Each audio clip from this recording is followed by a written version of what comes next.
Our microphone check 1, 2, 3. Bandwidth is still low. It's still Going between low and high. It seems as if it might give us some hope. Yeah, Okay. it's a little bit better. We can just try with what we have here. okay. All right, shalom, shalom. Once again, we are going to try once again. Sorry for the technical difficulties. Can you turn on, please? But the lights would have to go like from the side ish, not straight in the face. Yeah, more to from the side. Yeah. All right, shalom, shalom, and welcome to Just a Word. As today we are looking into this strange salvation and sharing with you what the Most High has laid on us, what the Most High has shown us. Some of what He has shown us, we share it with you. Now, as I was saying earlier, that we have been lulled to sleep into a deception, Mikhail, that- into a deception of self satisfaction because we were in the total ignorance of Christianity. And because we think we have come into some form of knowledge, some form of wisdom, we start to think that we have reached and that all we need to do is to tweak Christianity a little, just a little things that they told us that were lies. But I want to tell you that we have no idea as to the amount of lies that we have been told. We have been taught a salvation of the world. What we are teaching here is the salvation of our people, the salvation of a nation. It is totally different from the salvation of the world. It is in no wise related to simply just changing a few things. Okay? Now, what we are going to be looking at today, the bride, is never ever really thought about. Most people think about the bride. Um, Most people think about the bride as being Jerusalem. But I want to tell you from the beginning that the Bible is a parable and things are in there for us to seek. He said, "And ye shall seek me and find me when you shall search for me with all your heart." Now, if we remain in Babylon, if we remain as we were taught, if we remain as we were, if we remain disobedient to Him, then that is not seeking Him with all our heart. So, what we are going to show you is what He has revealed to us as we believe that we are people who are seeking Him with all our heart. Now, first of all, we want to show that the Messiah was given to reconcile the world back to Yahuwah. 2 Corinthians 5, verse 17. Therefore, if any man be in Hamashiach, he is a new creature. Old things are passed away. Behold, all things are become new. Mm-hmm. And all things are of Elohim, who hath reconciled us to himself by Yahusha Hamashiach, and hath given to us the ministry of reconciliation. Mm-hmm. And hath given to us the ministry of reconciliation. So the Most High wants to reconcile us back to Him because it is all about reconciling Him back to Adam before the fall, reconciling back to righteousness. Righteousness. Continue in verse 19. To wit, that Elohim was in Hamashiach, reconciling the world unto himself, not imputing their trespasses unto them, and hath committed unto us the word of reconciliation. All right. Alua was in Hamashiach, reconciling the world unto Himself. That's why He sent His Son. He was in His Son, bringing back, bringing back the world unto Himself, bringing us back to the perfection that was in Adam before the fall. And verse 20, again in three consecutive verses, it speaks about reconciliation. Now then, we are ambassadors of Hamashiach, as though Yahuwah did beseech you by us. We pray you in Hamashiach's stead, be ye reconciled to Alua. So we now become ambassadors. We become ambassadors for Hamashiach to reconcile people back to Yahuwah through Hamashiach. So the meaning of reconciliation is the re-establishment of friendly relations, conciliation or rapprochement. The end of estrangement between a human and the Most High as a result of the process of atonement. More specifically, process of matching and no. So we are to return back to the Most High in righteousness. Now, we have to go before the fall. What happened before the fall? Because we have to know what we are going to be reconciled to. What happened before the fall? The book of Melchizedek, page 24, chapter 16, verse 4. Now, remember we told you that the Most High told us that we must search in the toilet. Here, if you are here with us for the first time, we lean heavily on the books that have been hidden from us. And one of them, the one that we're going to be using today, is called the Book of Melchizedek. And we are at chapter 16, verse 4. Read it, please. And before these were cast out, they were given the first Malu, Adam of Atzluth Tzedek, and Eve of Atzluth Magdala, which is one priesthood, that they should know that they should be prepared. All right. So before Adam and Eve were cast out, they were given the first Mala. What is Mala again? The first, I don't remember.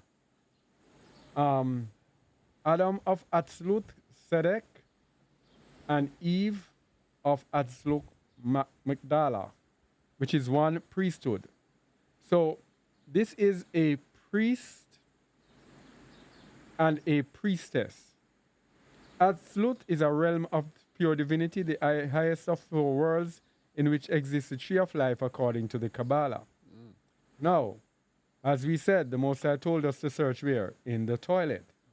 Now, many people, when we hear Kabbalah, we run, oh, Jewish Kabbalah. But let me explain something to you. The Most High is not about religion. The Most High gives everybody his truth. His wisdom is scattered. His wisdom is what? Scattered. And some people, even idolaters, have some of his truth. But they use his truth for wrong ends. So there are people who have wisdom of Yahuwah, because these people, when we look at them and we shun them, they laugh at us because we have a lower knowledge than they have. And they laugh at us and say, look at them. They have no idea about this and about that. So, the Most High said, search the toilet. Because his knowledge being scattered all over, we have to go. Prove all things, hold fast which is good, and you bring back what is good, and you throw away the rest. That is how we approach this. And you would be surprised to know that what has been revealed to us could not have been revealed to us had we not been searching the toilet. All right? So, Migdala, Eve was the Atzluth Migdala. Migdala, the Hebrew word Migdala, is the feminine form of Migdaland, which means tower. It is derived from the root word gadal, meaning to grow or to be great, reflecting the idea of something large or elevated in stature. In biblical texts, Migdala is used to describe a tower, often in the context of fortifications, watchtowers, or elevated structures for defense and observation. It can also be used figuratively, such as in poetic descriptions of beauty, where a person's neck is likened to a tower of ivory. The term appears in various contexts, including military defense, agriculture, urban planning, and symbolic imagery, emphasizing height, strength, and prominence. So the Magdala there, that is where we get Magdala, Magdalene, Mary, Magdalene. So the word there is a tower. Tower. And we're going to get back to that word very soon. So before the fall, there was the priesthood of Adam and Eve. So if we are going to be reconciled back to Yahuwah, we have to be reconciled back to the priesthood, in which you had a man as a priest and a woman priestess. I want you to listen to us very carefully. All right, during this one. So, in the book of Genesis, chapter 2, verse 18, then we're going to go 21 to 22. And Yahuwah Elohim said, It is not good that the man should be alone.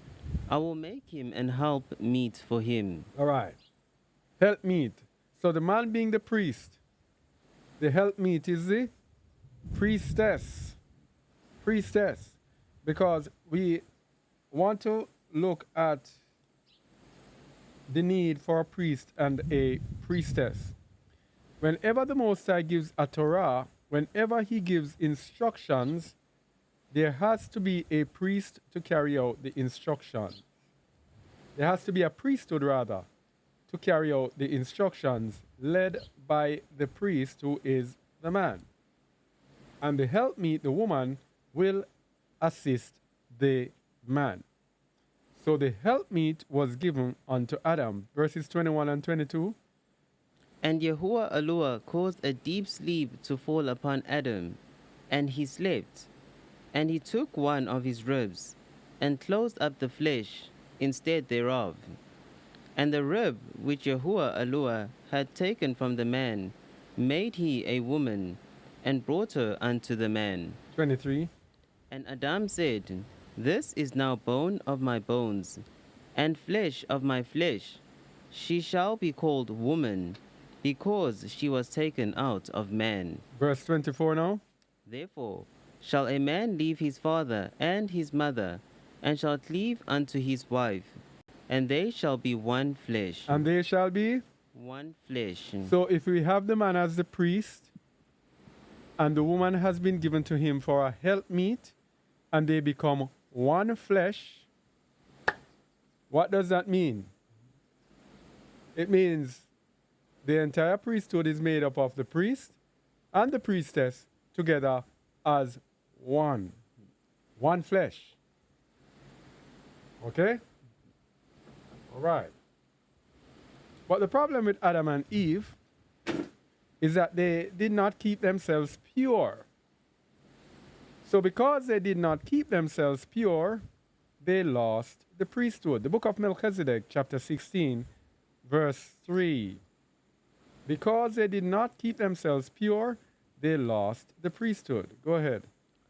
And when our first parents were in their freedom, they at the first did submit to their temptations, and were thrust out of the presence of Yahuwah to be born from the womb of Eden into the world of mankind. All right. They were thrust out. Let me just get this thing going. Yeah, they were thrust out because they disobeyed. When you're in a priesthood and you disobey, you are going to be what? Thrust out. And we're going to look at the instances when this happens. All right? They did submit to their temptations and were thrust out from the presence of Yahuwah to be born from the womb of Eden into the whole world of mankind. And then go to Genesis 2:15 now. And Yahuwah Elohim took the man and put him into the Garden of Eden to dress it and to keep it. No, no, no, no. So they were thrust out from the presence of Yahuwah. So when they were in Eden, they were in the presence of Yahuwah. Now when they come to the earth, um,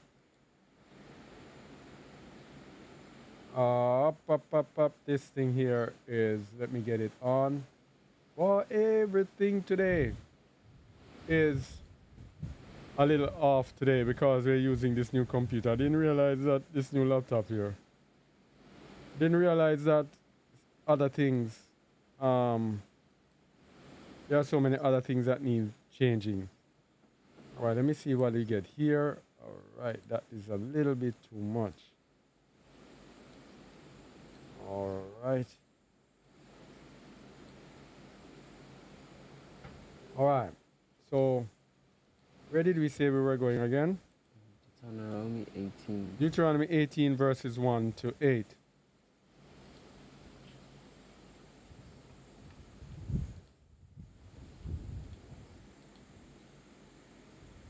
Go ahead.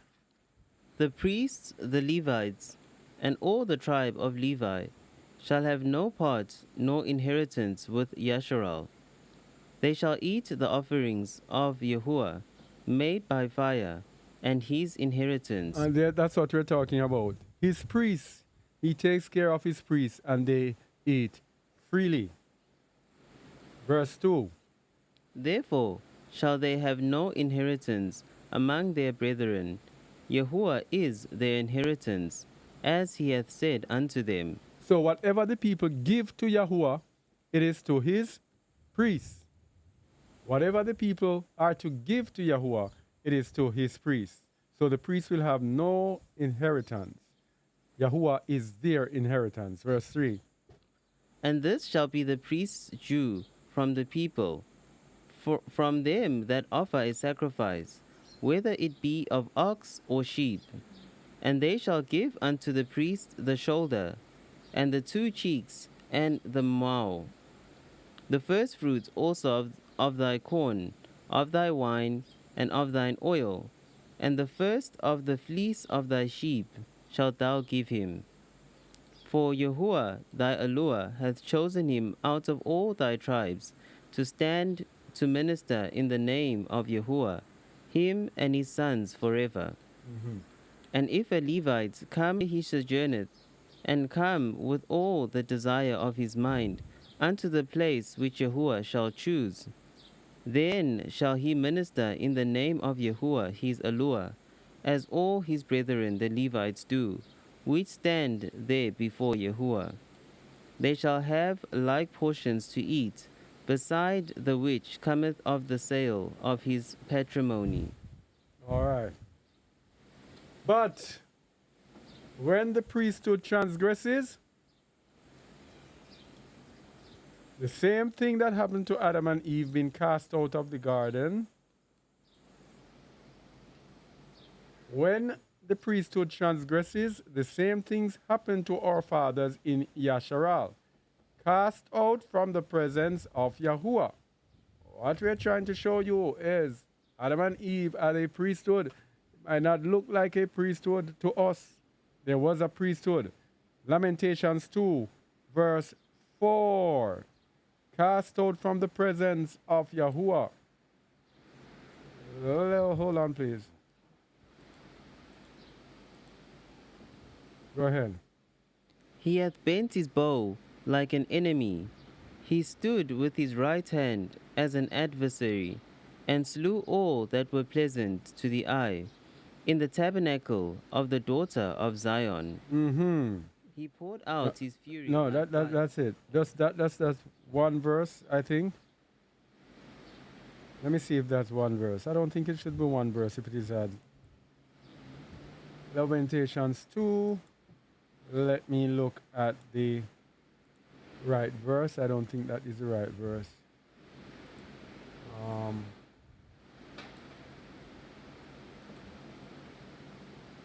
All right, coming up to see which of the verses we should have had I've been looking at. Um, Lamentations 2:4-9. All right. All right, go ahead now. Yahuwah was as an enemy, verse 5. Yahuwah was as an enemy. He hath swallowed up Yasharal. He hath swallowed up all her palaces. He hath destroyed his strongholds, and hath increased in the daughter of Judah mourning and lamentation. And he hath violently taken away his tabernacle, as if it were of a garden. He hath destroyed his places of the assembly.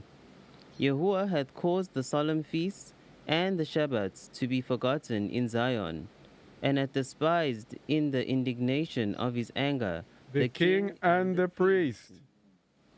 So Yahuwah did the same thing. He says, taking away his tabernacle as if it were of a garden. It seems like he's referring to the Garden of Eden. Yeah? Verse 7. Yahuwah hath cast off his altar, he hath abhorred his sanctuary. He hath given up into the hand of the enemy the walls of her palaces. They have made a noise in the house of Yahuwah, as in the day of a solemn feast. Yahuwah hath purposed to destroy the wall of the daughter of Zion. He hath stretched out a line. He hath not withdrawn his hand from destroying. Therefore he hath made the rampart and the wall to lament. They languish together. All right, so he had destroyed everything. Everything. So Adam and Eve cast out. No more priesthood. Genesis 3:22. Similar thing. And Yahuwah Elohim said, Behold, the man is become as one of us, to know good and evil. And now, lest he put forth his hand, and take also of the tree of life, and eat, and live forever. Therefore, Yahuwah Elohim sent him forth from the Garden of Eden, to till the ground from whence he was taken. so remember before that they could eat freely. Now they have to go till the ground. It's the same thing with the children of Yasharal. They when they were cast out in the book of Lamentations, it says the priests were there going after bread. They didn't have any time for anything else. They were seeking their bread. And the reason the Most High had to cast out the priesthood is that evil begets evil. So people get evil. They are here at our level of righteousness. Yahuwah brings the evil brings them down. Yahuwah beseeches them, no, turn away from your evil so you can go back up. Then they don't listen. Yahuwah has to take them away lest they get so far polluted that Satan actually totally takes over his priesthood. So he has to cast them off. Verse 24. So he drove out the man, and he placed at the east of the Garden of Eden cherubims, and a flaming sword, which turned every way, to keep the way of the tree of life. So the Most High preserves his tabernacle. So when he drives out the priesthood, they can no longer freely eat. Verse 17. After they transgress. Verse 17 of Genesis 3. And unto Adam he said, Because thou hast hearkened unto the voice of thy wife, and hast eaten of the tree, of which I commanded thee, saying, Thou shalt not eat of it. Cursed is the ground for thy sake.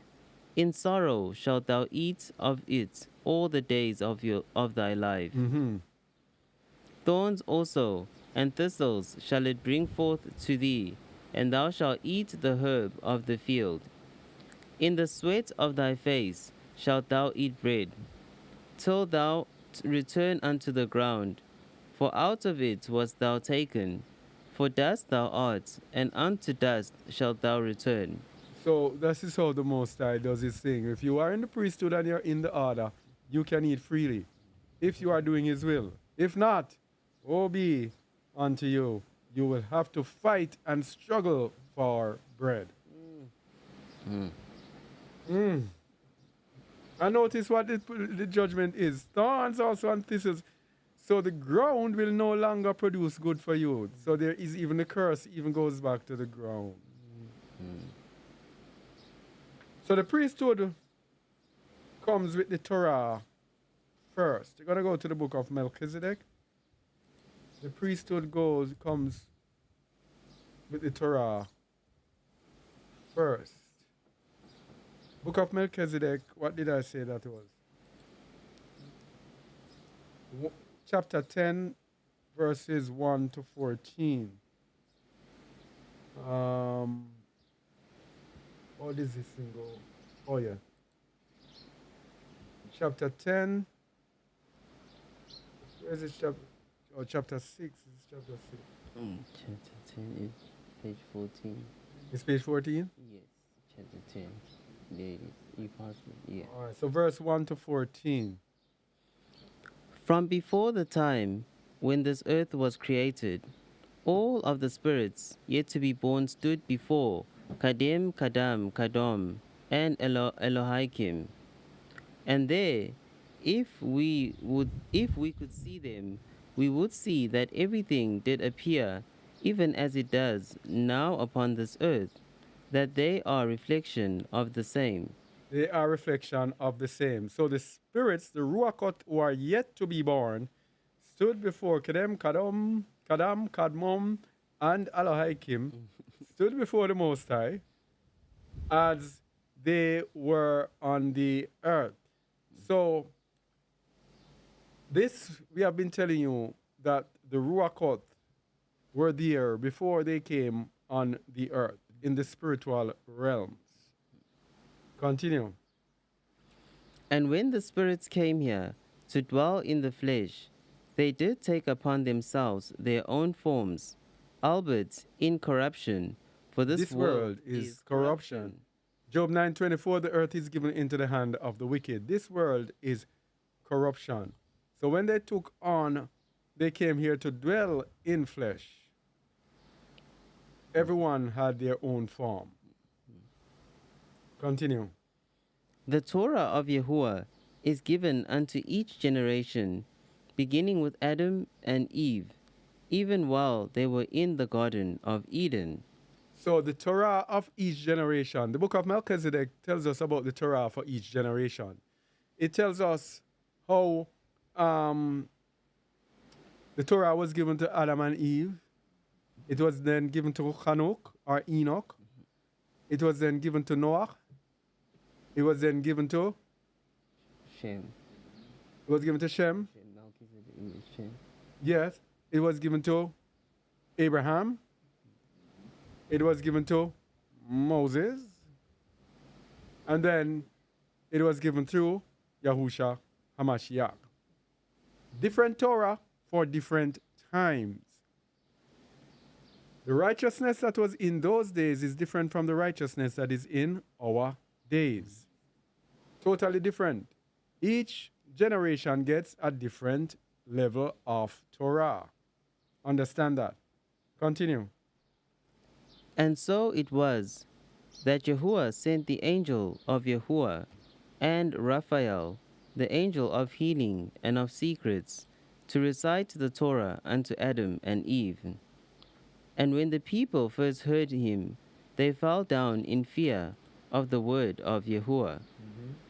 And it came to pass that Raphael gave mankind the word a little at a time, even as they were prepared to receive. All right, that's what we're saying.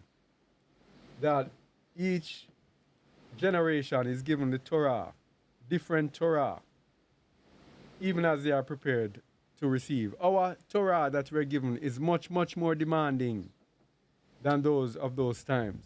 For example, Abraham could marry his half-sister.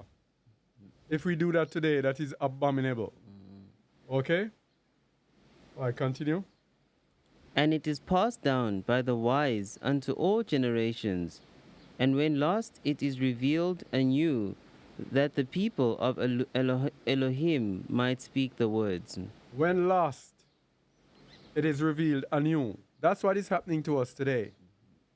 We are now awakening, and the Torah is being revealed to us anew. And we are being shown all the things that are happening in the end time that we never dreamt about or knew before. Continue. that they might hear the Spirit of Elohim, Ruach HaKadosh, and listen to the instructions of Yahuwah. And Adam and Eve saw the Torah with their own eyes, and everything they read in the book they did read with their spiritual eyes. The Torah of Yahuwah is written upon stones made of sapphire. It can only be read by the soul. It can only be read by the soul. The eye is the window to the soul. That is why we tell people this listening to the Torah. Yes, if you have your hands tied, you're in the kitchen, you're working, it is an addition. But to use it as your way of accessing the word and understanding the word, it does not work. For example, I'll be there listening to it, and by the time my mind is just gone. But when I'm looking at it, I'm actually partaking of it while I am looking at it. It can only be read by the soul. Continue. It is written by the hands of mankind in their own language and in their own understanding, that they might gain understanding through the four gates, in wisdom and in knowledge, in mercy and in strength. And let me say something about this. You see all these things here? You see all these books? I found this book so powerful. Look at these books. This is what we have been telling people. When people come to our channel, oh, you're using the polluted words. Yeah, people even come here and hear us using words like, what words? Huh? What? Well, not no words that they might think, like Grace. like grace or whatever, or bless or whatever. No, we try to use those words, but everybody's not going to understand. It says, it is written by the hands of mankind in their own language and in their own understanding, that they might gain understanding. So if I'm here speaking Hebrew now, how are you going to understand me? Somebody who is just awakening out of Christianity, and they come to our channel, and they hear us talking this Hebrew, they're going to run. So we have to try to bridge that gap. Yes, we know that the words are polluted, but look at one of the four gates. In wisdom and in knowledge and in what? In mercy. So the Most High knows that we know better, but His mercy is upon those who need the understanding. So He's not going to fault us for using the words, because we're not using it maliciously. We are using it to give understanding to those who have not yet awakened. Understand? Right. So if you hear us use any of those words, just hold up your face as if you are perfect, or if you know perfect Hebrew. You know, as a matter of fact, the Hebrew that we do, who knows that if this was the Hebrew that we spoke? And people now coming and thinking that they are learning Hebrew. And what they might do, they might change the E from the Hebrew to an A. And they are coming and acting as if that is the Hebrew that was spoken. And if you don't spoke it exactly how they are angry. Foolishness. And that is why I don't even be angry with people when they call the Most High's name wrong or anything like that. I tell them that it is wrong. But until they reach to a level of maturity, it is the heart that the Most High sees. Anyway. Sorry about that. I just had to emphasize that. Verse 13. There are those that say the Torah was written in the 7 days of creation. But I say unto you, that it was never written, but always was. Thus was it given upon the 7th day, that Yahuwah might rest. All right, so we stop there. So the Torah was everlasting. Always was. And therefore, as long as man is, the Torah is always going to be there. The Torah was from Adam and Hawa. So each time the Torah is given, that was before Sinai. There is a priesthood consisting of priest and priestess. Book of Melchizedek, chapter 10, verses 29 to 33. We just gave a couple examples. Chapter 10, 29 to 33. We just gave a couple of examples. There are other examples in this book of priests and priestesses. Noah and Nama, Adam and Eve, Abraham and Sarah. Chapter 10, verse 29 to 33. Let me go there. Go ahead. And the Torah of Adam was handed down until the days of Hanuk, who was given the Torah of his generation, he and his wives. He and his wives. So one of his wives was the priestess. Continue. Seth, the son of Adam, wrote down the words of the Torah, yet in every generation they became corrupted, and their understanding lost. And here I will teach you the Torah of Adam this day, in this temple. And Hanuk was given the Torah, and Adam had this precious stone until Hanuk was taken from off the earth.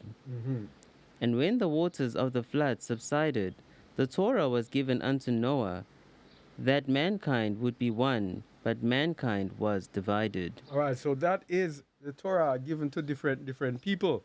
It was not only at Sinai people. Sinai was later. Torah was from creation. So chapter 3, verses 5 to 6, the Torah of Enoch. We're going to see that Enoch. Chapter 3, verses 5 to 6. Read it, please. Strong were they with the power of priesthood, drawn from that eternal fire that is Ruach HaKodesh, not the fires of this world, which only cast shadow. Sorry, my bad. We should have shown you that you were speaking about Enoch. Read verse 1, please. Great were the people of Yahuwah Shalom in the city of Hanuk, listening as they did to the teachings passed down from the Ancient of Days. All right, go down to verse 5 now. Strong were they with the power of priesthood, drawn from the eternal fire that is Ruach HaKodesh, not the fires of this world, which only cast shadows among the darkness.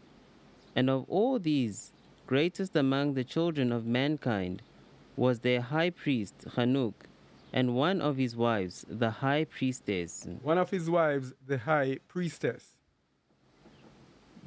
So we're going to look at the priesthood of Adam. As Genesis 26, verse 4 tells us that Abraham knew Yahuwah's Torah. So you don't think that Melchizedek is just speaking anything new. Abraham knew Yahuwah's Torah. Genesis 26, verses 4 and 5.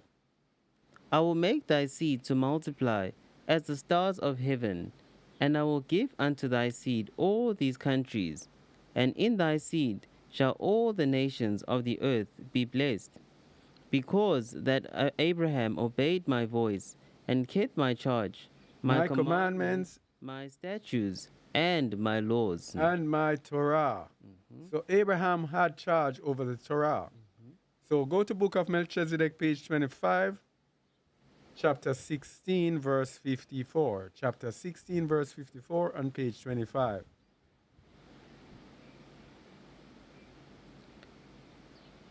54. Yes. And they were the words unto These.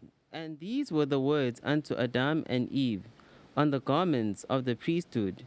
And so too are they my words unto you, O Abraham and Sarah. There we go. We see that Adam and Eve had garments of the priesthood, priest and priestess.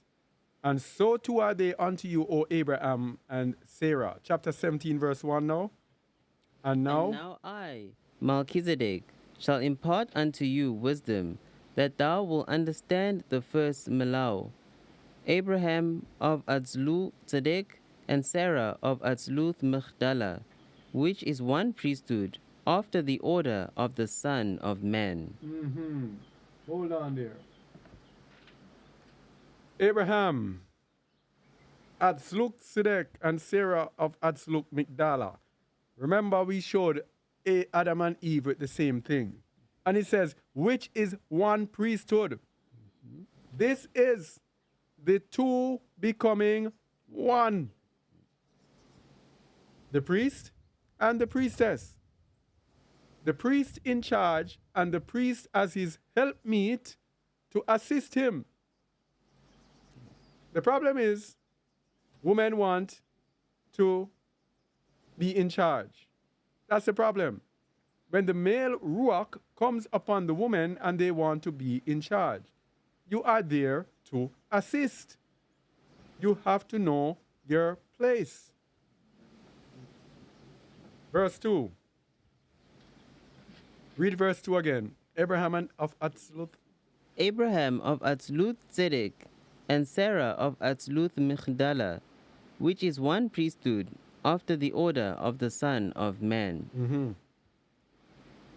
To give thee knowledge in these things, that thou might have power in Yahuwah, in his priesthood, after the order of the son of Elua. And once I have taught thee this, which I do give unto thee freely, so too shalt thou impart of these things freely to the children of men. And this, that they might have wisdom, that the light of Elua should flow out, breaking free through that veil of light to destroy the darkness. All right, so we see the job of the priesthood. So too shalt thou impart of these things freely to the children of men. So when the Most High gives his word, his Torah, he gives as a priest whose charge it is to distribute things to the children of men. But what about the priestess in the Torah? Because in the priestess, there was no instruction for any priestess in the Torah. Go to Galatians 3:16 to 29. And that is because the Torah was a temporary measure because mankind was lost. And mankind was to be brought back to Yahuwah through Yahusha HaMashiach. That was the perfection. So read verse 16 there, please. Now to Abraham and his seed were the promises made. He saith not, and to seeds as he saith not, and to seeds as of many, but as of one, and to thy seed which is Hamashiach. And this I say, that the covenant that was confirmed before Elua in Hamashiach, the law which was 430 years after, cannot disannul that it should make the promise of none effect.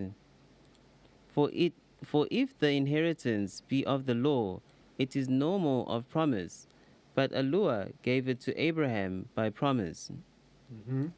Wherefore, then serveth the law.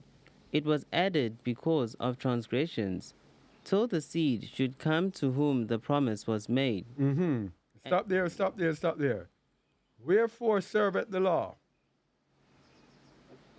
It was added because of transgressions, till the seed should come to whom the promise was made.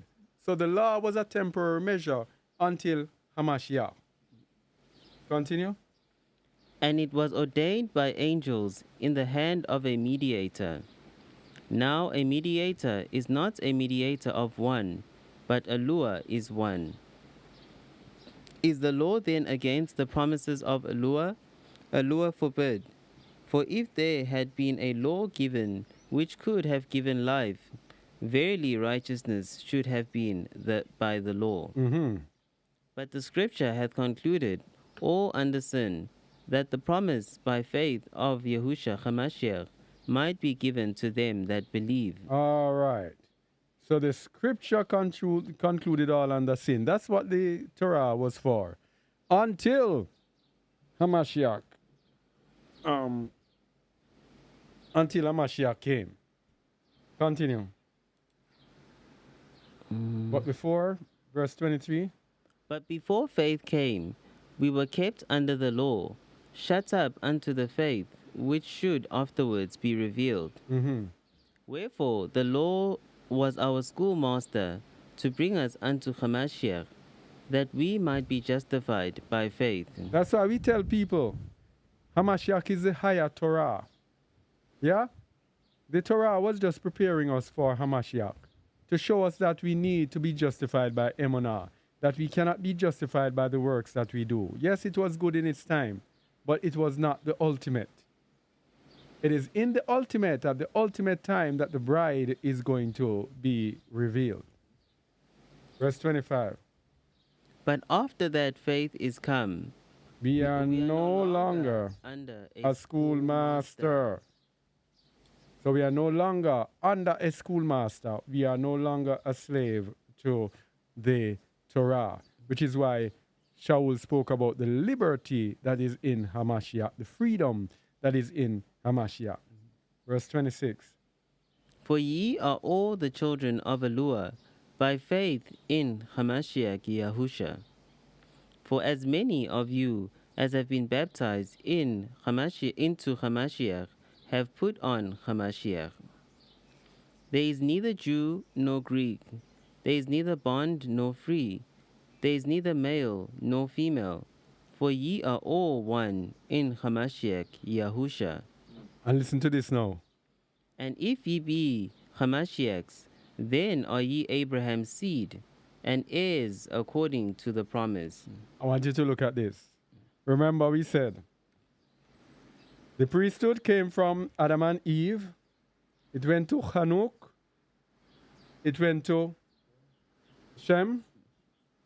It went to Noah. And then it went to Abraham. Nowhere between Abraham and Yahusha are we given this connection between a person and Abraham, that if we believe in this person, then we are Abraham's seed. So the priesthood moves from Abraham to the temporary place, which was the Levitical priesthood, and now moves to Hamashiach. So the priesthood continued from Abraham to Sinai to Yasharal. Then it now passes on to Hamashiach. It is in Hamashiach that there will be this final priesthood, this return. Remember, Hamashiach is the second Adam. Okay? So he is the second Adam. When we reach now to Hamashiach, that is when we return to the priesthood, where we have, remember, Hamashiach is the great high priest. The great high priest in the end, to get back to the days of Adam, has to have a priestess. Hence the bride of Hamashiach, which we are going to see. It might sound silly, but hopefully we will see it. So we have the first and second Adam, as we just said. 1 Corinthians 15, verses 42 to 49. 1 Corinthians 15.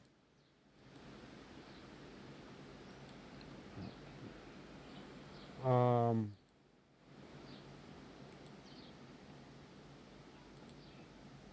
ahead. So also is the resurrection of the dead. It is sown in corruption, it is raised in corruption. It is sown in dishonor, it is raised in splendor. It is sown in weakness, it is raised in power. It is sown a natural body, it is raised a spiritual body. There is a natural body, and there is a spiritual body. Mm-hmm. And so it is written, the first man, Adam, was made a living soul. The last Adam was made a quickening spirit. Mm-hmm. And this is how the last Adam, being made a quickening ruach, much of what Hamashiach works by, and a lot of the prophecies are actually spiritual. A lot of what the Hamashiach undertakes and a lot of what has been prophesied for him to undertake in the end time, it will be spiritual. That is why we looked at a few weeks ago, we looked at the Lion of Judah and showed that the Lion of Judah will be Yahusha Hamashiach working through a man, spiritually working through a man to execute his work on the earth, while many people thought it would be literally Hamashiach here doing it. It is. Read verse 45 again. And so it is written, the first man Adam was made a living soul, the last man was made a quickening spirit. Howbeit, that was not first which is spiritual, but that which is natural, and afterwards that which is spiritual. The first man is of the earth, earthy. The second man is master from heaven. As is the earthy, such are they also that are earthy. And as is the heavenly, such are they also that are heavenly. And as we have borne the image of the earthy, we shall also bear the image of the heavenly. We shall also bear the image of the heavenly. And it is that image that we are showing you today. Image of the heavenly Yahusha Hamashiach. So, Yahusha's priestess, Hamashiach's priestess. Let's look at the strange salvation. Wisdom chapter 5, verses 1 to 7. Strange salvation is what we are looking at.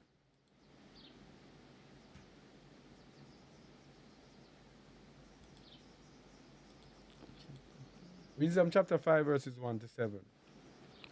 Then shall the righteous man stand in great boldness before the face of such as have afflicted him, and made no account of his labors. This is us coming out of captivity, yeah? Verse 2. When they see it, they shall be troubled with terrible fear, and shall be amazed at the strangeness of his salvation, so far beyond all that they looked for. This is what we're telling you, that the salvation in the end time is strange. Strange, strange. It does not bear any resemblance to what they taught us in Christianity. Okay? No resemblance. Get rid of Christianity. Throw it away. Kick it out. The more we get into the mysteries, the more we realize how we were hoodwinked. And they put us to sleep. They put us to sleep in their religion. Continue, verse 3. And that's what I'm telling people. There are some people who used to listen to us and they have not listened to us. And I go out and I see them and I see them, they're speaking the same old things and everything. There is nothing new, just going over the same things over and over. Nothing new, because we are drunk with the wine of religion. Continue, please. And they repenting and groaning for anguish of all the Ruach shall say within themselves, For anguish of Ruach. For anguish of Ruach shall they say within themselves, this was he whom we had sometimes in derision and a proverb of reproach. We fools accounted his life madness and his end to be without honor. How is he numbered among the children of Alua, and his lot is among the saints? Therefore have we erred from the way of truth, and the light of righteousness has not shined unto us, and the brilliance of righteousness rose not upon us. We wearied ourselves in the way of wickedness and destruction. Yea, we have gone through deserts, where there lay no way. But as for the way of Yahuwah, we have not known it. as for the way of Yahuwah, we have not known it. So this is why we're showing us today the way of Yahuwah. We have to know the way of Yahuwah. So we have a strange salvation that is based on the everlasting end time gospel. Read Revelation 14:6 for us, please. And I saw another angel fly in the midst of heaven, having the everlasting gospel, to preach unto them that dwell on the earth, and to every nation, and kindred, and tongue, and people, saying with a loud voice, Fear Allure, and give splendor to him, for the hour of his judgment is come, and worship him that made heaven and earth, and the sea, and the fountains of waters. All right, so we have the entire Bible, 66 books, and it is only in the 66th book, the last book, it is telling us about angel preaching everlasting gospel. What is that telling us? This is a time when we awaken. This is a time when the truth is brought to us. Yes? This is a time when we learn all the things that have been hidden from us. And that is what is happening with us. This is everlasting gospel. We are hearing and learning and being taught and receiving revelations of what the end time will look like for us. And that is what we share with you. Revelation 14:8, it's around this time that Babylon will fall. And they followed another angel, saying, Babylon is fallen, that great city, because she made all nations drink of the wine of the wrath of her fornication. And so in the end time, there will be a return to perfection of the priesthood, which will include a priest and a priestess. The book of Melchizedek, chapter 21, verses 24 to 39, that is page 35.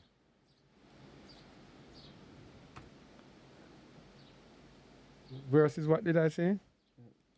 30, 24 to 39. 39, okay. Therefore, when the wicked seeds of mankind are planted within thy heart, cast them to the side, and plant in their place the seed of Yahuwah to perfection. And let this be thy faith. Love thy enemies, gift of thy treasure unto those who curse thee. Do good to all they who hate thee, and pray earnestly for those who seek to take thy goods or thy life. Do this, that the world might know that thou be the child of Allure, the Creator, even Al Elyon, who reigneth over the heavens. And as the Cohen Gadolim, and as the Cohen Gadolt, ye shall preach and teach by the breath of Yahuwah unto mankind. All right.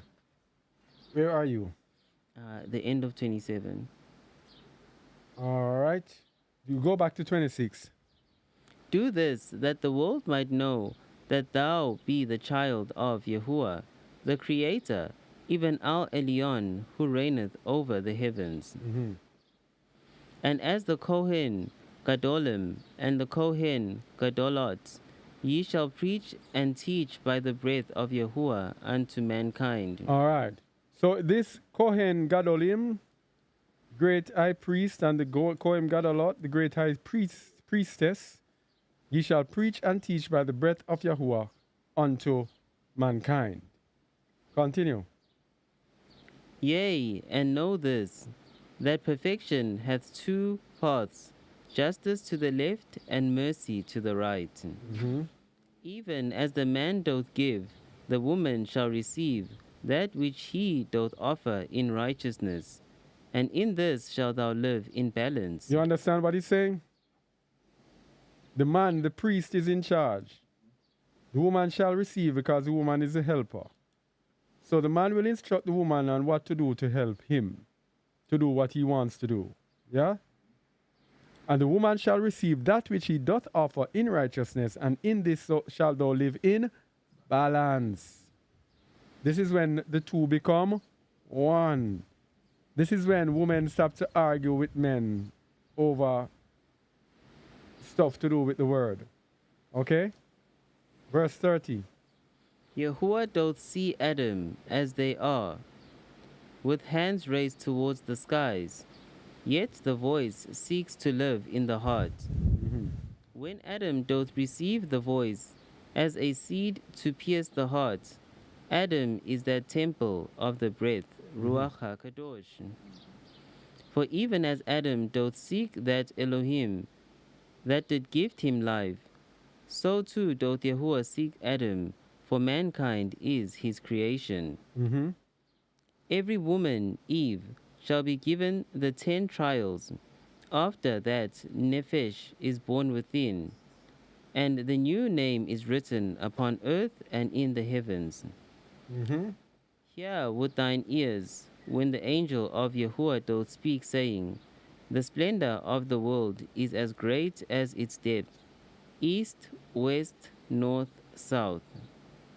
Oh, how wondrous is the light of Yahuwah, the light that doth destroy the darkness, breaking through that veil. And this is the name of our Elohim, one, unity. For as it is above, so it is below, on the earth as in the heaven, and as below, so above. The seal was given by Yahuwah, even before the creation, unto those who were given their authority, the teachers, the And priests, priests and and priestesses, priestesses, and the blessed elders, and the high priests, and and the the high high priestesses. priestesses. Now, we have never ever been told any of this or taught anything about any priestess. Yeah? And verse 38.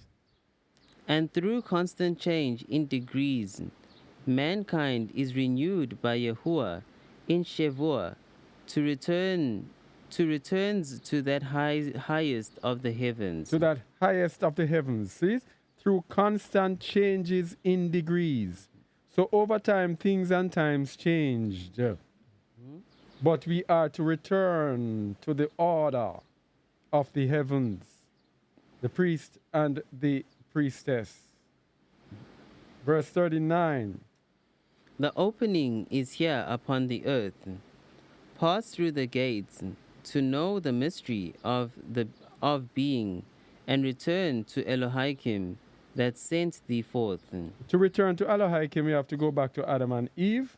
As we told you, that is our example. So the end time priest and priestess shall bring the heavens to the earth. I want you to look very carefully to this one now. Book of Melchizedek, page 23, 31 to 40, chapter 15. Page 23, 31 to 40. Verse what? Page what I said again? Page 23. 31 to 14. All right, go ahead. The priest and the priestess that do prepare the earth for the coming of the heavens shall, through the will of Yahuwah, be in tune. All right, stop there. The priest and the priestess that do prepare the earth for the coming of the heavens. In the book of Revelation, we hear about there shall be a new heaven and a new earth. We're going to look at it. So what it's telling us is that for this to happen, a priest and a priestess will be preparing us for this. But we already have the high priest, the great high priest who is Yahushua HaMashiach, who is the priestess. Priestess is his bride. There will be an end time priestess. We're going to look at it. Read 31 again. The priest and the priestess that do prepare the earth for the coming of the heavens shall, through the will of Yahuwah, be in tune. Be in tune. You see it? Two shall become what? One. One. Continue. And then shall the high priest and the high priestess, they themselves holding the keys, The keys. and with authority, You see it? and with authority given them by Yahuwah Elohim, bring the heavens to the earth. Bring the heavens to the earth. This verse here, verse 32. Continue, please. Bring the heavens to the earth, by the way. And I see a new heaven and a new earth, a new Jerusalem coming down. A priestess is going to prepare this, along with the great high priest. Yahusha operating through the Ruach. Continue. In this thing are all things one, the working of the miracles being one with the knowing of the will of Yahuwah. And then shall the Father, the Son, and the Mother, the Moon, give birth to the earth that the mother did carry in her belly, and that the breath of Elohim did nourish. And then shall the earth be consumed in the fire of the justice of Yahuwah Elohim, and the earth shall burn with fire, even as was once washed clean in the waters of the mercy of Yahuwah. All right. So these couple verses now. If you remember when we did the teaching on the cherubim, we said that the woman was there for what? Judgment. Didn't we? We said the woman is there for judgment. Look at verse 35. And then shall the earth be consumed in the fire of justice of Elohim. And the earth shall burn with fire, even as was once washed in the clean waters of mercy. And verse 36. And then shall Yahuwah claim it, the creation, as his own, for he is the very creator of the heavens and the earth. So before the earth is renewed and before heaven comes down to earth, this woman, the bride, will speak Yahuwah's judgment, because we showed earlier that she's one of the two witnesses. And through the judgment that is upon the earth, remember the two witnesses, they speak so much judgment that the people hated them, wanted them to stop. Okay? She's going to speak judgment before the new heavens and the new earth. Continue. And how shall you, Abraham, and you, Sarah, obtain these keys? You shall walk even as our fathers, Adam and Eve, did walk, and were malau, filled or endowed with power from on high. You see, everything goes back to Adam and Eve. Everything goes back to Adam and Eve. Walk as Adam and Eve walked in the priesthood. Continue. First through the door of the four malau, the four endowments, or the four worlds. Then through each of the four doors of the four malau. The first of these would be the four malau of Zedek, Hebrew, peace, modern Melchizedek, and Migdala, Hebrew, tower, modern Magdalene, as were given unto Adam and Eve. So we see the priesthood here. The Zedek is a priest, Migdala, the priestess. It's the same way it's telling Abraham that is how you claim everything. In the end, it's going to be the same thing. There's going to be the priestess, the bride of Hamashiach. Verse 40. And this malau is of Zedek and Migdala, for it is the very peace brought to the earth from the heavens, given to grow Yahuwah in the earth, for the earth is his footstool. So remember, the priesthood that is given is to actually grow Yahuwah in the earth. So it is the Zedek, the priesthood, and the priestess-hood which shall actually grow Yahuwah in the earth. That is why both of them go together. Not the man against the woman, not the man only, but the man and the woman. All right. No, continue. Yahuwah is Yahuwah of hosts. Verse 42. No, verse 41. And before Yahuwah was nothing, for Yahuwah always ever was, and ever shall be. And Yahuwah is Eluah of hosts, the creator of the heavens and the earth, and all that is above, and all that is below, and all that is seen, and all that is unseen, and all that is ever heard, and all that which cannot be heard. And in Yahuwah all things are, even were, and always will be.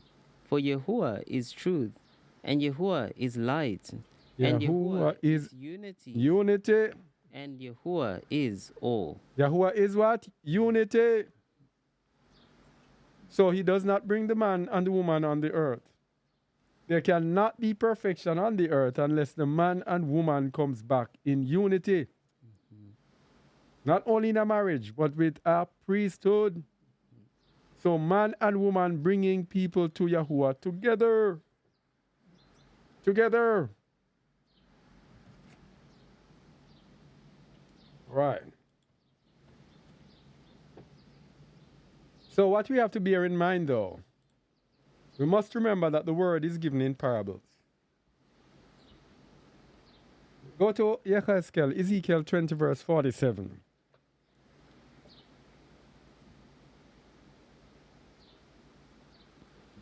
And say to the forest of the south, Hear the word of Yahuwah. Thus saith Yahuwah Eloah, Behold, I will kindle a fire in thee, and it shall devour every green tree in thee, and every dry tree. The flaming flame shall not be quenched, and all faces from the south to the north shall be burnt therein. And all flesh shall see that I, Yahuwah, have kindled it, it shall not be quenched. Then said I, Ah, Yahuwah Eloah, they say of me, Doth he not speak parables? Yeah, doth he not speak parables? Because the whole book is a book of parables. The whole book is a book of layers. Parables. So go to the book of Melchizedek, page 15, chapter 10 now. Parables. The whole book is a parable, and that is what we don't understand. So when we see the word, we want the words to come exactly as it is, because that is the learning that they gave us in schools. Everything has to be how we see it, and that matches with that, and that is that. We cannot dig in and find the parables. Verse 21, Adam and Eve. Verse 21. Adam and Eve did not keep the Torah secret, for the Torah is a parable. Up. Read again. Adam and Eve did not keep the Torah secret, for the Torah is a parable. Hey, that is why the Torah is given today, plain and straight. The Bible is there. And yet still you have people who just cannot understand it. And people hate it and do not read it at all. I was speaking to a member of my family once, and I was referring to the book of Isaiah. I said, well, we don't read that book in our church. The book of Isaiah. We don't read that book. We only read the New Testament. ABC. Because Isaiah is a parable, and ABC people cannot understand the parable. So we don't have to hide it. We don't have to hide the book Isaiah and say, no, I can't give them Isaiah. Because it's in a parable.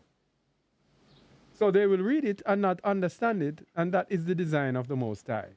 Only to them whom it is given will understand. Read 21 again, please.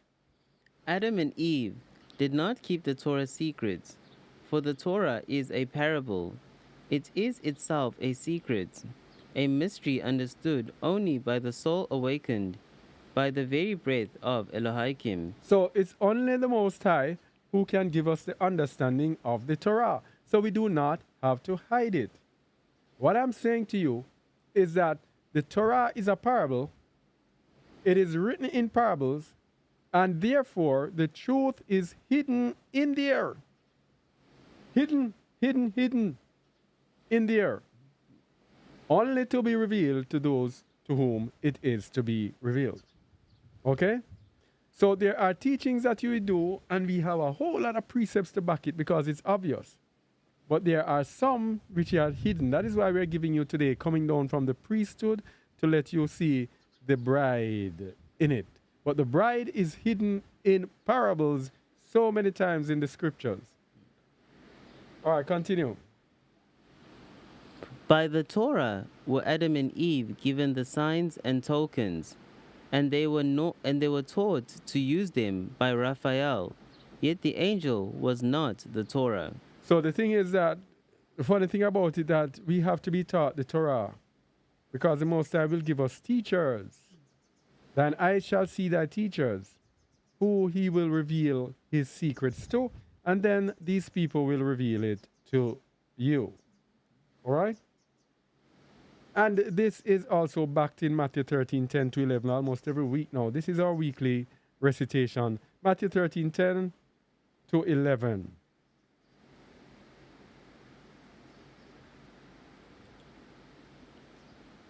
And the disciples came and said unto him, Why speakest thou unto them in parables? He answered and said unto them, Because it is given unto you to know the mysteries of the kingdom of heaven, but to them it is not given. So it's a biblical principle that the Bible itself is written in parables. So only to those whom it is given to understand will actually understand. Now, in the Bible, it tells us in Jeremiah 31:21 to 23, it tells us that a woman shall compass a man. He warned us. Jeremiah 31:21. Set thee up waymarks, make thee high heaps, set thine heart towards the highway, even the way which thou wentest. Turn again, O virgin of Yasharal, turn again to these thy cities. Notice what it's telling us. It's when we are now in the end time here and we are returning back to Yahuwah. He says, turn toward the highway, even the way which thou wentest. The way where we're carried, the place where we're carried away captive from. Turn again to it. O virgin of Yasharal, turn again to these thy cities. And then what will happen now? Verse 22, when it's time to turn back to the cities. How long wilt thou go about, O backsliding daughter? For Yahuwah hath created a new thing in the earth. A woman shall compass a man. A woman shall compass a man. This is what happens now when we turn back to our cities. Verse 23. Thus saith the Yahuwah of hosts, the allure of Yasharal. As yet they shall use the speech in the land of Judah, and in the cities thereof, when I shall bring again their captivity. Yahuwah bless thee, O habitation of justice, and mountain of holiness. And mountain of holiness. Habitation of justice. Remember, we told you that the woman, the bride, is there for justice. All right. So remember, we're speaking that the priest and the priestess will be there for the coming of the heavens. Book of Melchizedek, page 23, chapter 15, 31 to 40. We just want to show it in the Bible. 31 to 40, the priest and the priestess that do this, page 23, chapter 15, verse 31. Page 23. Page 23, chapter 15, verse 31. We did it already. Verse 31. Okay. The priest and the priestess that do prepare the earth for the coming of the heavens. That's one verse? No, sorry. Finish the verse. No, I'm still reading. The verse. The priest and the priestess that do prepare the earth for the coming of the heavens shall, through the will of Yahuwah, be in tune. All right. Shall be in tune in the end time. And how will the bride in the end time be in tune with Hamashiach? She will be one with his Ruach. In tune with his Ruach. So the Messiah can actually use her to do his will. His perfect will. This is a woman that will be in perfect submission to the Most High, in perfect unity with his Ruach. All right? Verse 40 now.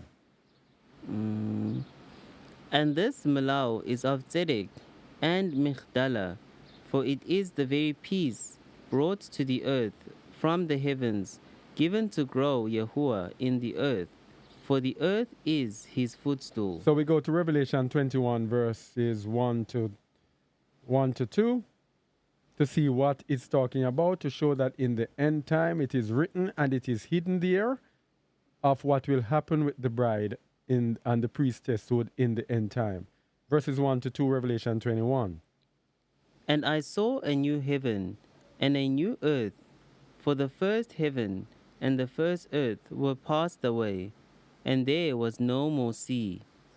And I, John, saw the holy city, New Jerusalem, coming down from Allur, out of heaven, prepared as a bride adorned for her husband. Prepare as a bride. So the priest and the priestess will be preparing this.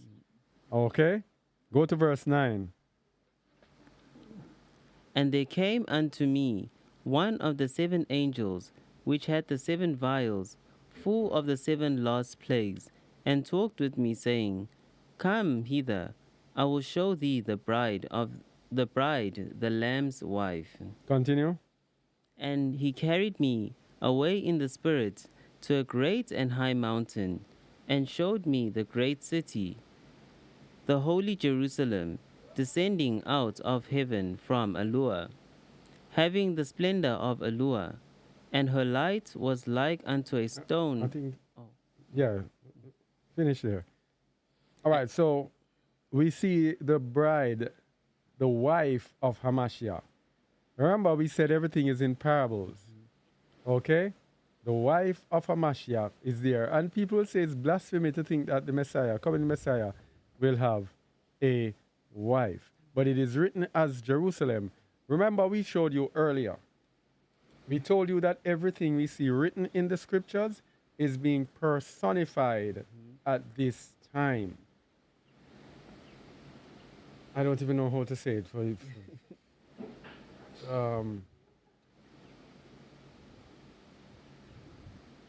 All right.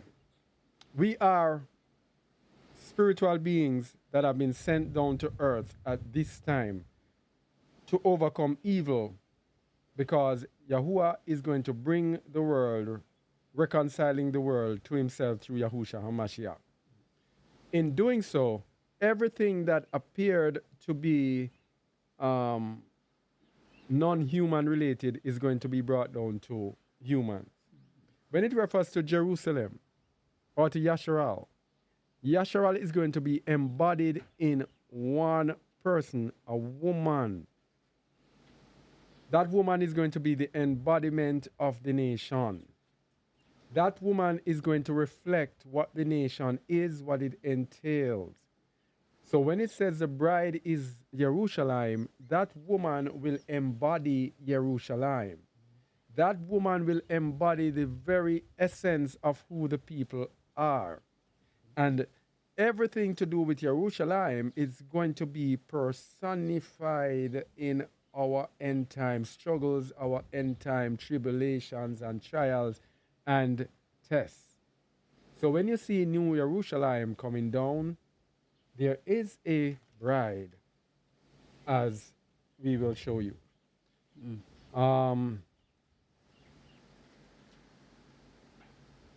Let me go back to, yeah. So we are going to be, look, remember we said that the Migdala, the man is the Zedek and the woman is the Migdala, the priestess is the Migdala. We're going to look at the building of the tower through the bride. The building of the tower. Because remember, the bride is going to prepare the world for the return of the new heavens and the new earth. So the woman representing Jerusalem is going to partake in the liberation of Jerusalem. The woman representing Yasharal is going to partake of the liberation of Yasharal. Because what this woman will be doing, that woman will be doing the work that Kwa or Eve should have done. That's simply it. The woman will be the embodiment of what Kwa should have represented, what she should have done, what she should have stood up for. Because the name Kwa, as you told us, it means a warrior, isn't it? Yeah, it's not Kwa. That's a poor translation. So in Bantu, the Xhosa name for Kwa is Kawe. So I guess they didn't know how to translate the name because it is a Bantu name. So Kawe means a warrior. It's the one who's the best above all. It's the one who's like the best of the best. So it's a warrior, a fighter. So that would be Kawe. All right. So this woman coming now, I won't say that name. I'll try to say it. That woman that is coming will do or undo what um, Kwawe should have done, what Eve should have done. All right? So let's go to the book of Melchizedek, page 23, verse 31 to 40. Chapter 15, page 23. It's 39 and 40. Okay. Chapter 15, Alton? Yes. 39, 14. Okay. The first of these would be the four Malau of Tzedek, Hebrew, peace, modern Melchizedek, and Migdala, Hebrew, tower, modern Magdalene, as were given unto Adam and Eve. And this Malau is of Tzedek and Migdala, for it is the very peace brought to the earth from the heavens, given to grow Yahuwah in the earth, for the earth is his footstool. So this is the priesthood, the priest and the priestess, given from heaven to grow in the earth. Now the meaning of Migdal or Migdala, we looked at it earlier. It means tower, towers, watchtower, podium. The Strongs calls it the same thing, a tower for height. The name Migdala is of Hebrew origin and means tower or elevated great. It is most famously associated with the biblical figure Mary Magdalene, who was one of Yahushua Mashiach's followers. Magdala is also the name of a town in ancient Yasharal, okay, located on the western shore of the Sea of Galilee. Now the woman in the tower and the tower in the Shepherd of Hermas. In the book The Shepherd of Hermas, it actually did tell us about a woman and a tower. It was actually giving us the similitude of today. And I want us to look at it. Shepherd of Hermas, page 12, chapter 9, verse 6, page 12, chapter 9, verse 6. Read it, please. And she came with 6 young men, whom I had seen before, and she stood by me, and listened attentively, as I prayed and confessed my sins to Yahuwah. And she touched me and said, Hermas, stop saying all these prayers for your sins. Ask also for righteousness, so that you may take some part of it to your family. Then she raised me by my hand, and led me to the couch, and said to the young men, Go and build. Go and build. So the woman supervised the building of the tower. This is going to be the bride in the end time, supervising the building of the tower. And if you read the Shepherd of Hermas, the tower tells us it's the believers that are collected onto the tower. So the woman will be partaking and will be one of the chiefs in the gathering of his people. All right? This is how you build the tower before the return of the new heavens and the new earth. This is what it means. The new heavens and the new earth will be where the perfected people are. But first they have to be perfected, and the bride will partake in the perfecting of his people in the end. So let's look at the perfection of the woman, because people will be listening to this and say, hey, well, a woman should be in subjection. What about that? 1 Timothy 2, verse 9.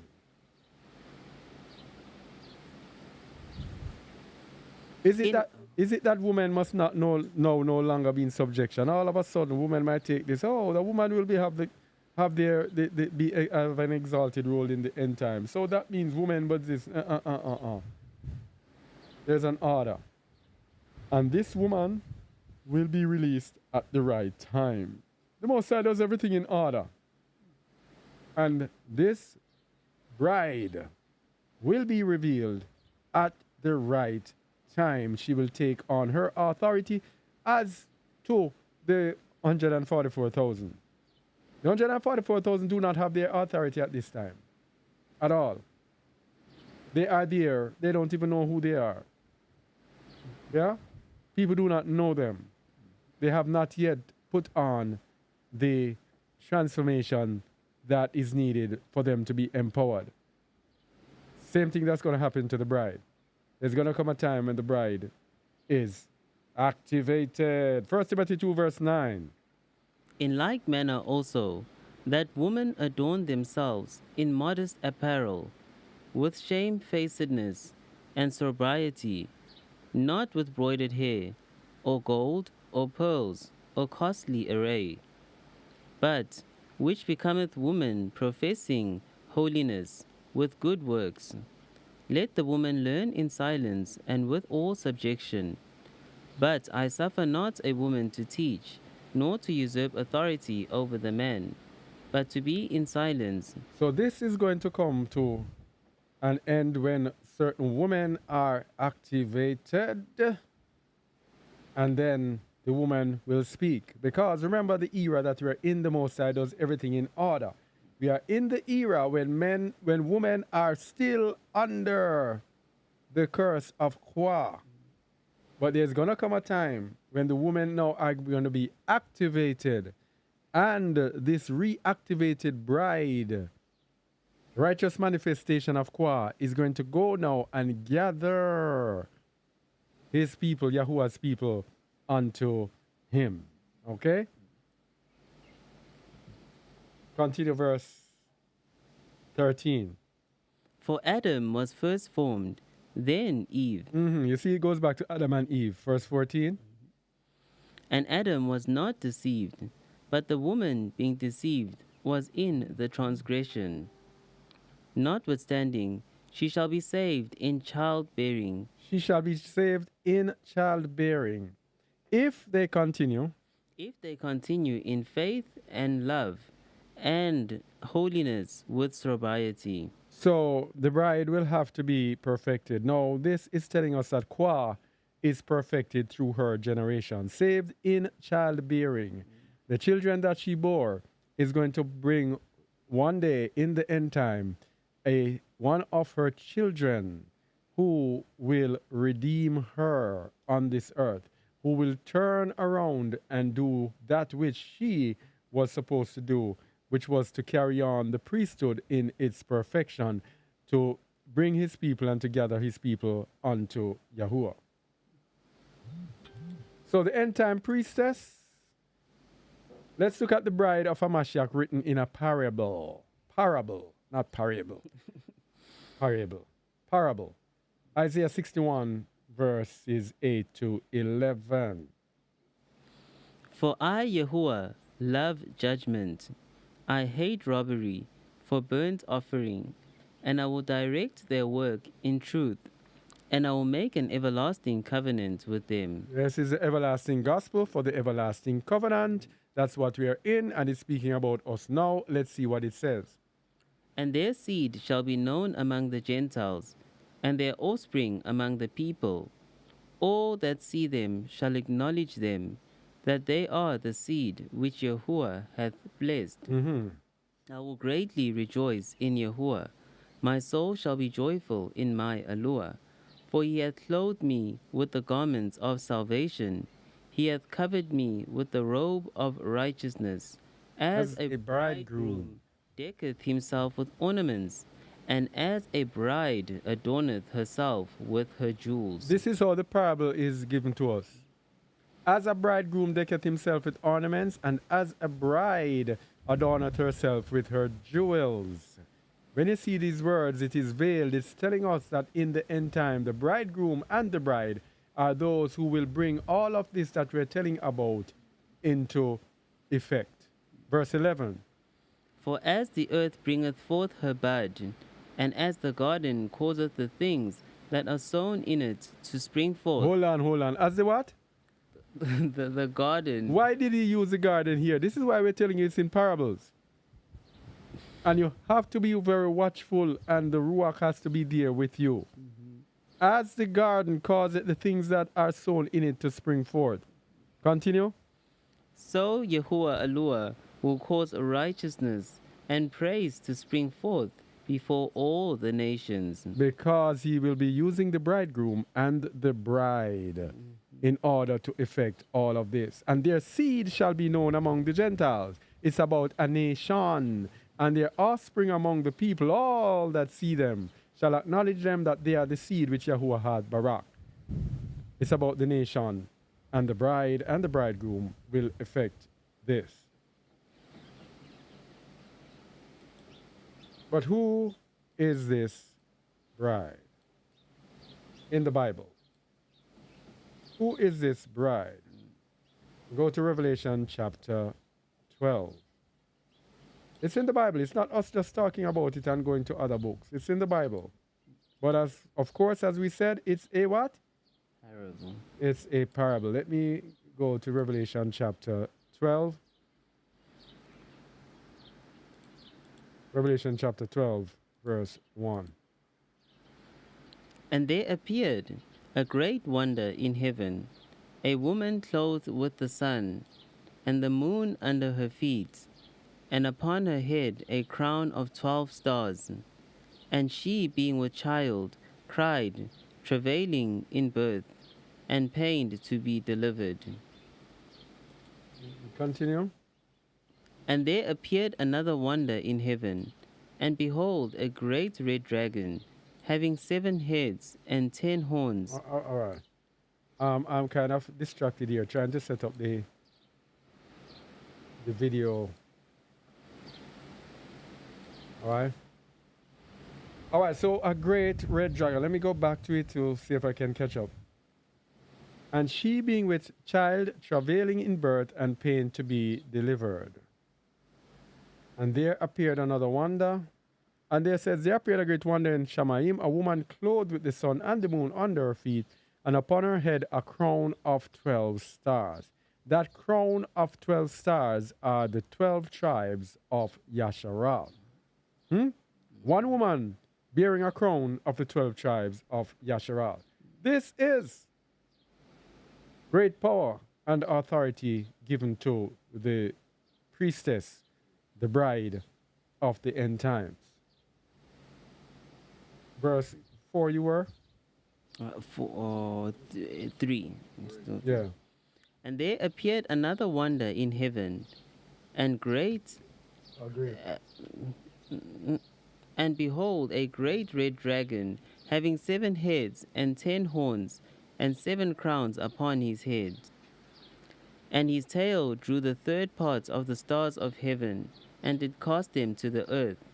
And the dragon stood before the woman, which was ready to be delivered, for to devour her child as soon as it was born. People, this is an allegory, but it is also real. We tell you that things play out in the end time. This is part of the movie. This is going to be embodied in a real woman. It's an allegory for Yasharal, yes, but it is going to be played out in a woman. Verse 5. And she brought forth a man-child, who was to rule all nations with a rod of iron. And her child was caught up unto Alua, and to his throne. And the woman fled into the wilderness, where she hath a place prepared of Alua, that they should feed her there 1,260 days. So this woman now, the serpent is going to be after this woman. Why is the serpent after this woman? Because it says her child was to rule the world with a rod of iron. And it also says, as we have also said, that this woman is there for judgment. This woman is going to be the priestess of Yahusha. And so, Hasatan will be after the woman. Verse 7. And there was war in heaven. Michael and his angels fought against the dragon, and the dragon fought and his angels, and prevailed not, neither was their place found any more in heaven. And the great dragon was cast out, that old serpent called the devil and Satan, which deceiveth the whole world. He was cast out into the earth, and his angels were cast out with him. And I heard a loud voice saying in heaven, Now is come salvation and strength, and the kingdom of our Allure, and the power of his Hamashiach. For the accuser of our brethren is cast down, which accused them before our Allure day and night. In other words, what they're saying, now the movie begins. That's what they're saying here. Now is come salvation and strength, and the kingdom of our Lord, and the power of his Hamashiach. For the accuser of our brethren is cast. So all of that time, the power of his Hamashiach, everything is going to be executed. The movie is going to begin here. Verse 11. And they overcame him by the blood of the Lamb, and by the word of their testimony, and they loved not their lives unto the death. So in this time now, that is when we have to now decide if we are willing to give up our lives to serve Yahuwah. If we love our lives unto death, we are going to lose it. Mashiach said, he that loveth his life shall lose it. So if we love our lives unto the death, we shall lose it. That is why today, now, at this time in your life, my people, as I'm here speaking with you, this is a time when you are supposed to be taking chances. I'm not telling people what to do, but I'm speaking from the scripture. It says they overcame him by not loving their lives unto the death. So if you are loving your life unto death, now is the time to start thinking twice. I need to start doing things that show that I don't love my life unto the death. And that is what? This is going to be training for the end time, because that's what the end time is going to be about. Continue, please. Therefore rejoice, ye heavens, and ye that dwell in them. Woe to the inhabitants, inhabitants of the earth and of the sea, for the devil is come down unto you, having great wrath, because he knoweth that he hath but a short time. Wow. Continue. And when the dragon saw that he was cast unto the earth, he persecuted the woman which brought forth the man-child. And to the woman were given 2 wings of a great eagle. So why does this woman have to be protected? Why is it so special? Think about it. That in the book of Revelation, this woman has to be cited to be protected from the dragon. Why nobody else but this woman? It is because this woman has a special part to play in the end time, and Hasatan knows it. Read the verse again, please. And to the woman were given 2 wings of a great eagle, that she might fly into the wilderness, into her place, where she is nourished for a time and times and half a time, from the face of the serpent. As we said, it is an allegory, but it is also real. We are not looking on the allegorical side of it today. We are looking on the real side of it. This is going to be manifested in a physical woman. Continue. And the serpent cast out of his mouth water, as a flood after the woman, that he might cause her to be carried away of the flood. And the earth helped the woman, and the earth opened her mouth and swallowed up the flood, which the dragon cast out of his mouth. And the dragon was wroth with the woman, and went to make war with the remnant of her seed, which keep the commandments of Allure, and have the testimony of Yahushua Hamashiach. So this is the woman, Revelation 12. This is the bride being protected. Because the bride has to be preserved for the wedding. Jeremiah 33, verse 10. The Bible is a parable. In the book of Jeremiah, the Most High spoke that when he sends us into captivity, he is going to remove the voice of the bridegroom and the voice of the bride. But in Jeremiah 33, he tells us that he is going to restore the voice of the bridegroom and the voice of the bride. That's what's going to happen in the end time. Taken away before, let's look at it being taken away. I think it's Jeremiah 25. Jeremiah 25 told us about it being taken away, I think, if my memory serves me well. Jeremiah 25. And I will cause the seas. 10. Verse 10. Yeah. Moreover, I will take from them the voice of mirth, and the voice of gladness, the voice of the bridegroom, and the voice of the bride, the sound of the millstones, and the light of the candle. And this whole land shall be a desolation and an astonishment, and these nations shall serve the king of Babylon 70 years. All right. So there is a time when he's going to take it away. But when we are gathered back now, then he preserves us for the wedding. Jeremiah 33, starting at verse 10. 33. Yeah. Thus saith Yahuwah, again they shall be heard in this place, which ye say shall be desolate, without man and without beast, even in the cities of Yehuda, and in the streets of Jerusalem that are desolate, without man and without inhabitant, and without beast. The voice of joy, and the voice of gladness, the voice of the bridegroom, and the voice of the bride. All right, the voice of the bridegroom and the voice of the bride. This is going to return. The voice of the bride has to return. And now it might look naturally as if it's speaking about a literal bride. These are prophecies. The Bible is a book of parables. And now we are at the stage where we're digging deeper than the surface. Read 11 again, please. The voice of joy, the voice of gladness, the voice of the bridegroom, and the voice of the bride, the voice of them that shall say, Praise Yahuwah of hosts, for Yahuwah is good, for his mercy endureth forever, and of them that shall bring the sacrifice of praise into the house of Yahuwah. For I will cause to return the captivity of the land, as at the first, saith Yahuwah. Mm-hmm.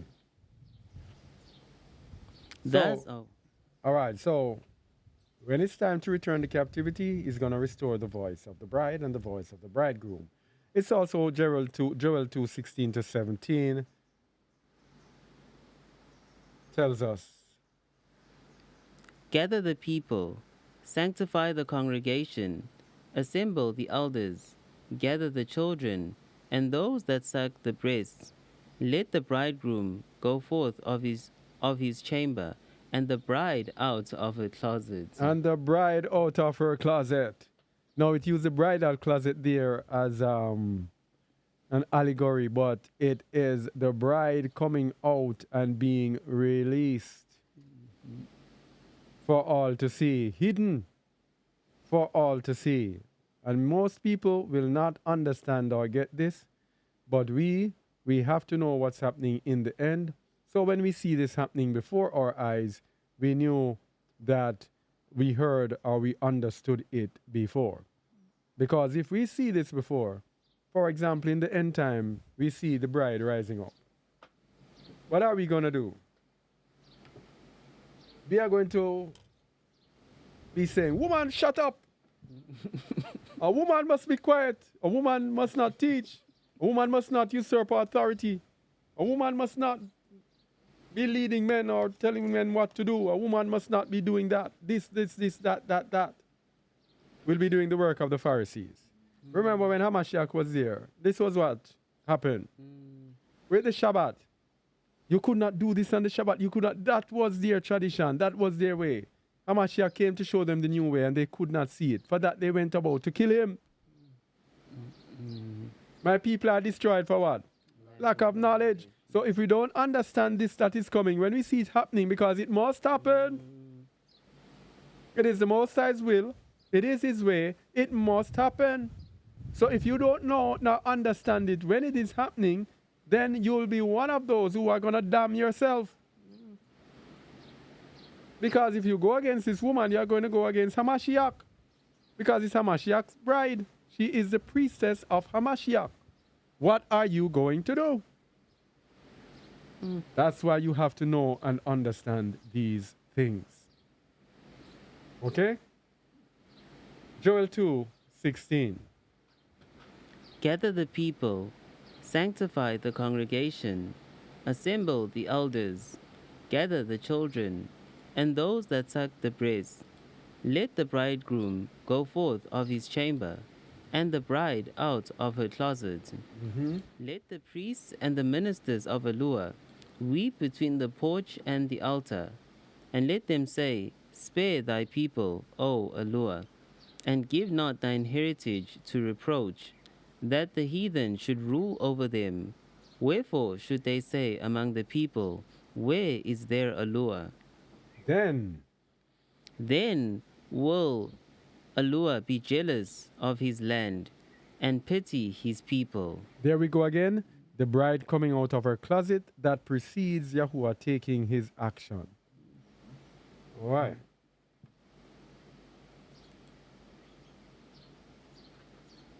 So the parable of the wedding, the bridegroom and the bride. This is about is it the wise and the foolish virgin? Matthew 25. Just read verse 1 there, please. Matthew 25, verse 1. Then shall the kingdom of heaven be likened unto 10 virgins, which took their lamps and went forth to meet the bridegroom. All right. 10 virgins went there, took their lamps and went forth to meet the bridegroom. But guess what? Everybody has that translation in the King James Version, and everybody assumes that they are the bride because the bride is missing. There is no bride there. But if you go to the Aramaic version of the New Testament, Matthew 25, verse 1 reads, Then the kingdom of heaven will be compared to 10 virgins. The same took their lamps and went to meet the groom and the bride. Went to meet whom? The groom and the bride. Makes a whole world of difference. The groom and the bride. So let's continue. Let's look at it in Matthew, as they gave us. But in verse 1, just say the groom and the bride there, please. Because that's what's supposed to be there. Matthew chapter 25. Hold on, please.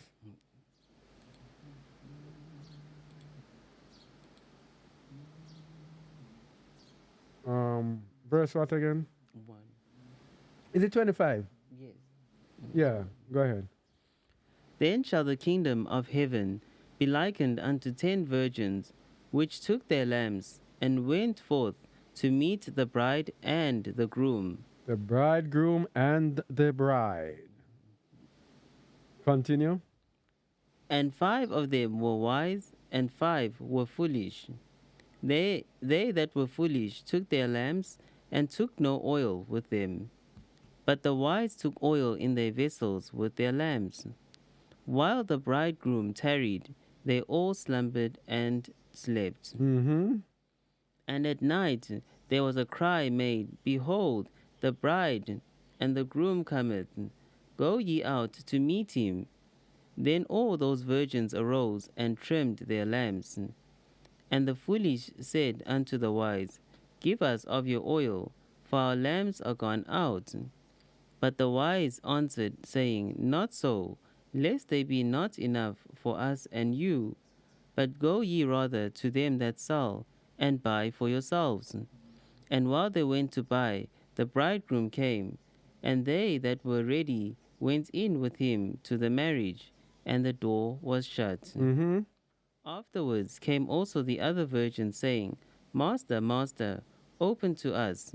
But he answered and said, Verily I say unto you, I know you not. Watch therefore, for ye know neither the day nor the hour wherein the Son of Man cometh. So the difference here is they went to meet the bridegroom and the bride.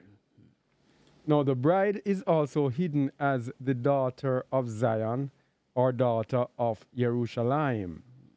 Remember, the Bible is a parable. Jeremiah 4, verses 30 to 31. And when thou art spoiled, what wilt thou do?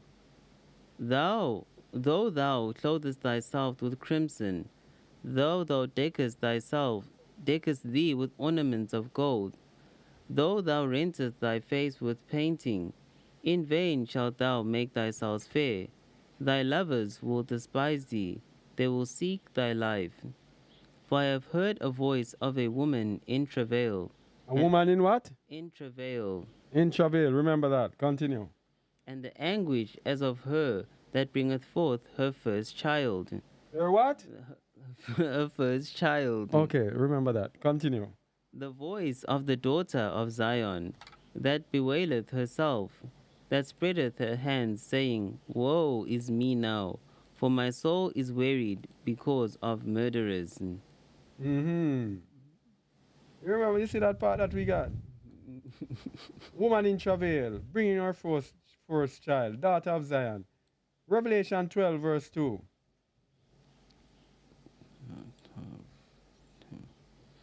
And she, being with child, cried, travailing in birth, and pained to be delivered. You see that? That's Jeremiah chapter 4. This is a real woman, and it's also referring to Jerusalem. Yeah? A woman in travail, bringing forth her first child, the voice of the daughter of Zion, paining to be delivered. Micah 4, verse 8.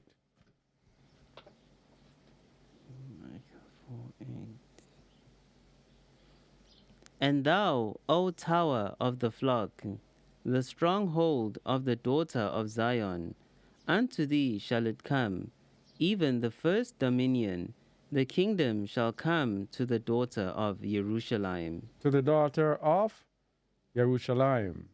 So this is hidden language of the bride. The kingdom shall come to the bride, and it shall also come to the nation of Yasharal. And as we said before, the bride will be one of the witnesses who will be rebuking the nations and also gathering the children of Yasharal.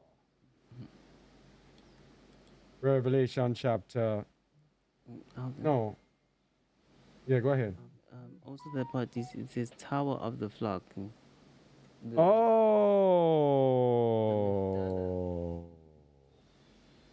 Oh. I was so blinded to this. And thou, O tower of the flock, which is the priestess Migdala. Wow. The stronghold of the daughter of Zion.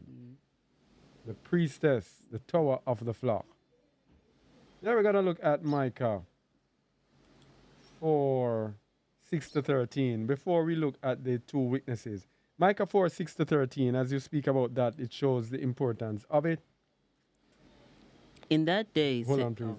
Micah 4, 6 to 13. Yes.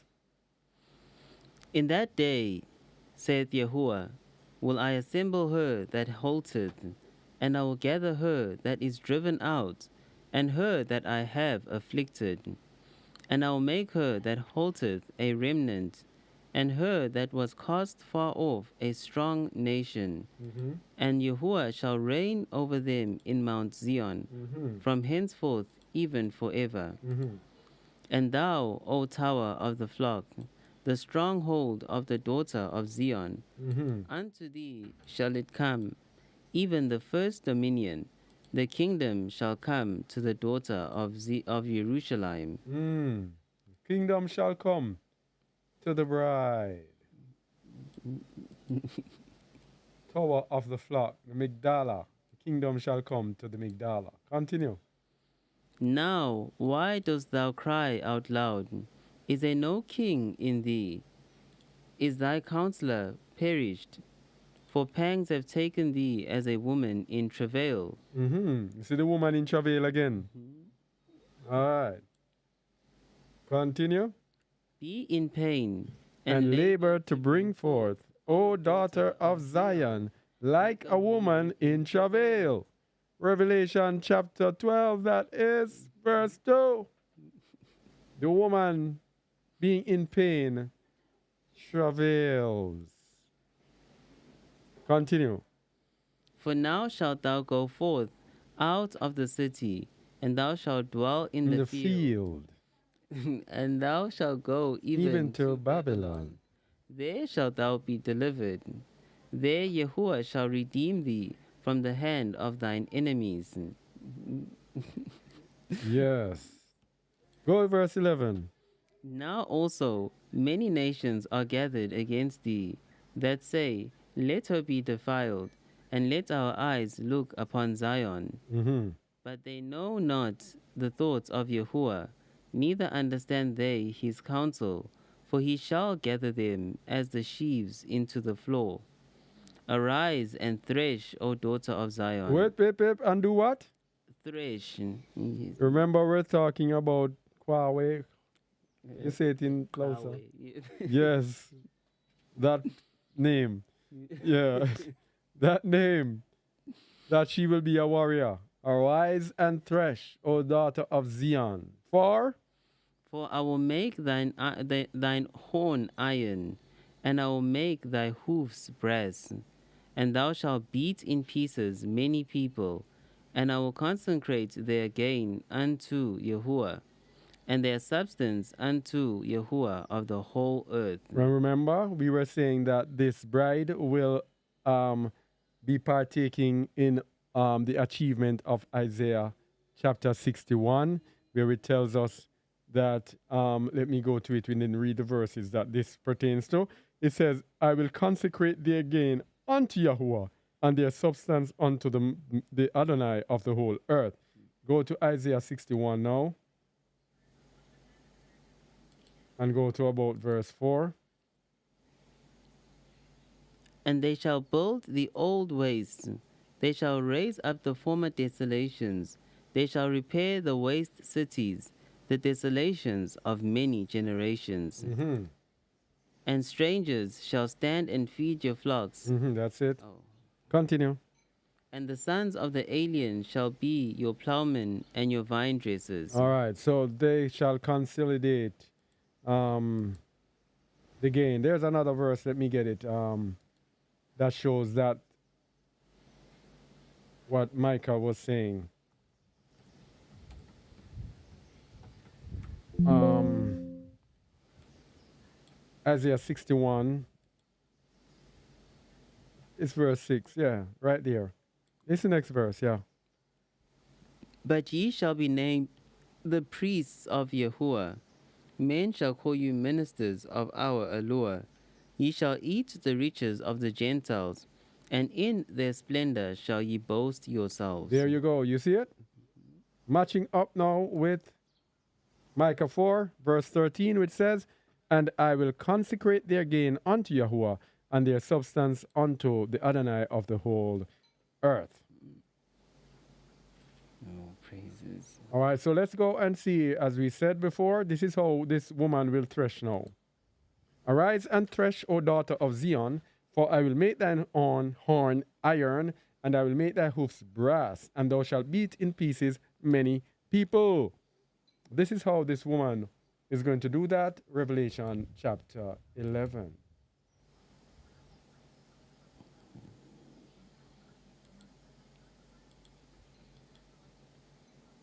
The bride.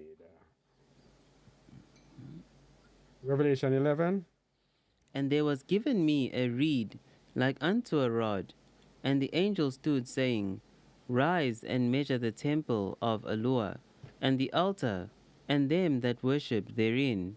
But the court which is without the temple leave out, and measure it not, for it is given unto the Gentiles. And the holy city shall they tread under foot 42 months. Mm-hmm. And I will give power unto two witnesses, unto my 2 witnesses, and they shall prophesy 1,260 days, clothed in sackcloth. These are the 2 olive trees, and the 2 candlesticks standing before Allure of the earth. And if any man will hurt them, fire proceedeth out of their mouth, and devoureth their enemies. And if any man will hurt them, he must in this manner be killed. All right, so this is how the daughter of Zion will thresh. Arise and thresh, O daughter of Zion. This is how the bride will thresh. If any man will hurt them, fire proceedeth out of their mouth and devour their enemies. And if any man will hurt them, he must in this manner be killed. Verse 6. This is the bride threshing. These have power to shut heaven, that it rain not in the days of their prophecy, and have power over waters to turn them to blood, and to smite the earth with all plagues as often as they will. Mm-hmm. And when they shall have finished their testimony, the beast that ascendeth out of the bottomless pit shall make war against them, and shall overcome them and kill them. All right. Continue. And their bodies shall lie in the streets of the great city, which spiritually is called Sodom and Egypt, where also our Master was crucified. And they of the people, and kindreds, and tongues, and nations shall see their dead bodies 3 days and a half, and shall not suffer their dead bodies to be put in graves. So people are going to hate and despise them too much for all the threshing that's going on. And even when they die, people are not going to even pay attention to bury them. Continue. And they that dwell upon the earth shall rejoice over them, and make merry, and shall send gifts one to another, because these 2 prophets tormented them that dwelt on the earth. What a celebration. Continue. And after 3 days and a half, the spirit of life from Allure entereth into them, and they stood upon their feet, and great fear fell upon them which saw them. Mm-hmm. And they heard a great voice from heaven saying unto them, Come hither. And they ascended up to heaven in a cloud, and their enemies beheld them. So in killing them, you only have them sleeping for 3.5 days, in which they'll get some rest from all that they went through. But then they are going to rise up back again. All right? All right. Oh, yes. So that's what we just did. So the bride and the rest of the 144 will complete the Isaiah 61 prophecy. And we looked at that before. So we are kind of at the end of what we have to present today. Unless I'm leaving out anything or left out anything, Etikon. Is there anything else left out? I don't think so.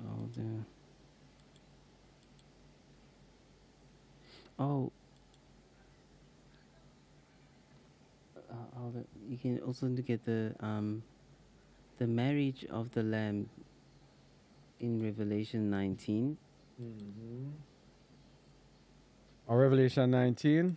Yes. You will have to talk to this one. Oh, I don't know. Which verse?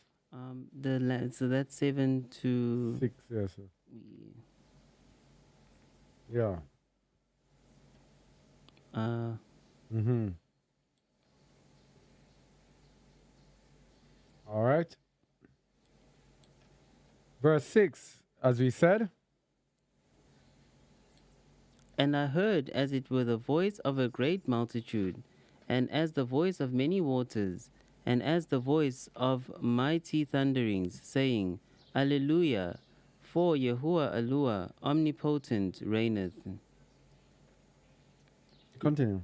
Let us be glad and rejoice, and give honor to him, for the marriage of the Lamb is come, and his wife hath made herself ready. And to her was granted that she should be arrayed in fine linen, clean and white. For the fine linen is the righteousness of saints. Mm-hmm. And he saith unto me, Right, blessed are they which are called unto the marriage supper of the Lamb. And he saith unto me, These are the true sayings of Allure. So this now is, people will look on it and saying this is a, a spiritual marriage of Yahusha and Jerusalem, as we looked at it sometime before. But in getting more understanding of the bride, we believe that this will also, there will be also a physical marriage of the woman and the lamb. How it will take place, I don't know. How it will manifest, maybe spiritually, maybe in the natural, but there is a marriage supper of the lamb and his bride. But what we do know is that this bride must come back in the end of the age, in the end of the days, in order for, um, in order to return to the days of Adam and Kwa, where there is a priesthood consisting of the priesthood of the man and the priestess or the priestess-hood, the woman. All right? Yeah, go ahead. Um, I just want to also just add that I think also there's a certain book, Legends of the Jews, which might help with the allegory of the wedding, because if we look at the example of Adam and Eve, who are the first, obviously, if you read that book, it says that their marriage took place in Eden. So it would also then maybe give us the clue that the wedding of the second Adam and the second Eve would also maybe take place in Eden. And it might be because it was described to be very, very luxurious, and how the Most High did the wedding between them. So, as Revelation says that the marriage of the Lamb and his wife, and that they are ready for the wedding, meaning that there was great preparation that went into it. So I think that might just be a hint as to where the wedding of the second Adam and the second Eve might be. And also just one last thing that also that I would also just like to emphasize is that as when you read the scripture, it says that Jerusalem is the mother of us all. So the bride in the millennial reign or in the coming kingdom is an allegory for that, because she would be a mother to all the saints. The same way Yahusha would be a father to all the saints. Yes. So this is why it says that Jerusalem is the mother to us all, because she would be a mother to all the saints, and Yahusha,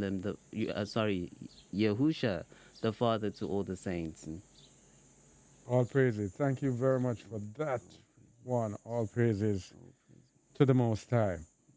As we dig deeper and dive deeper, let me go into the chat to see if there are any questions. Someone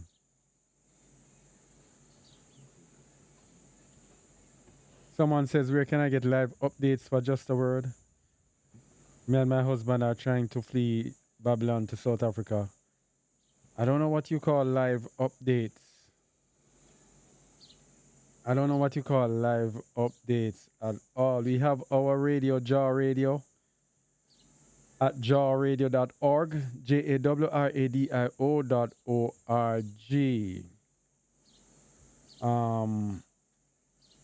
Yeah. And by the way, we have a chat on jawradio.org that you can speak to. Just starting paying attention to it, so when people can speak to us there, we can actually interact on Jaw Radio. All right, so I don't know what you mean by live updates. That is a thing. I don't know. Live updates. Yeah. Um.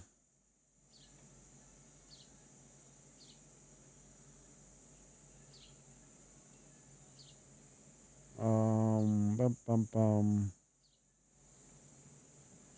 All right, there don't are not many questions today. I guess people will have to be chewing on this one. Question: if the man of the family is not in the truth and is not occupying his role as priest, will a wife be in error if she's compelled to fill that space, especially in guiding and teaching the children? No, you're not in error at all, at all. Yahuwah's work has to be done. If the man is not doing it, then the woman has to do it. Imagine you leaving your children and saying, okay, there's no man to do it, and then you see your children erring and you're not correcting them. No, you got to do what you got to do, all right?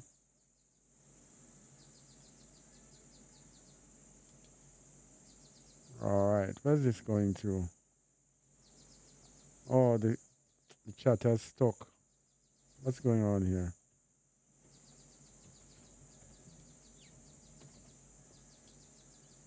I can't get this chat to move.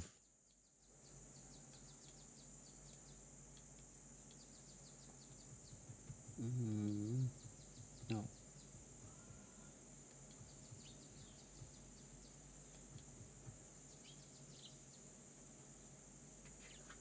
I am confused. I thought bride was used to describe Yasharal and Amashiach, the bridegroom. Yes, it is, but there is a um, hidden meaning to it, Leslie Ann.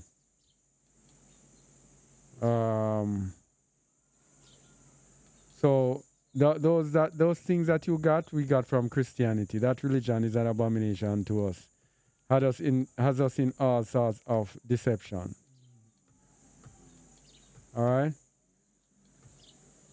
and then people seem so afraid to deviate from it. All right, all right. So that's it for all those on YouTube. Thank you all for being here with us, and I only hope that this has edified you. You can check out the rest of our Everlasting Gospel series. This shows the great disparity between the truth and Christianity as we show and reveal what has been revealed to us as to how the end time will take its shape as to the true everlasting gospel. So thank you very much for being here with us. Thank you very much, and shalom, shalom, shalom.